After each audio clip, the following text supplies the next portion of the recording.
murder charges against his wife. Police showed up at this home on New Park Drive. That's near Clay and Gessner in northwest Houston yesterday. Eyewitness News reporter Natasha Barrett joins us live now. Natasha, what are we hearing about the victim of this shooting?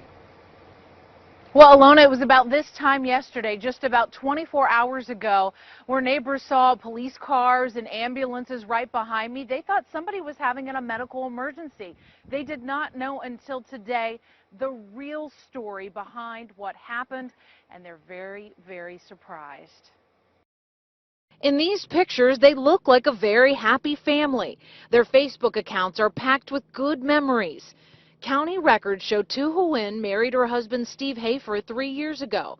Together, they share a young daughter. You know, in this neighborhood, I've never really heard a story like that. Yesterday, a neighbor watched on his surveillance camera as police officers, an ambulance, and a fire truck showed up at their northwest Houston home near Beltway 8 and Clay Road. Police say Tu called 911 and said her husband killed himself.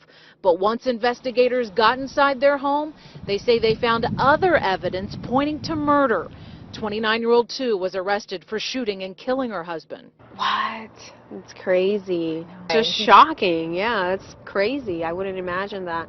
I definitely don't want to blame her for anything, you know what I mean? You don't know what the circumstances were, but that is scary. Neighbors describe seeing Steve walking their 2 poodles on their street. By all signs, they say the couple was quiet and very pleasant. Police records show there were no calls for help from their home in the last year until yesterday. Well, it's bad that sometimes we don't know what's going on next door, you know. Yeah, that's bad.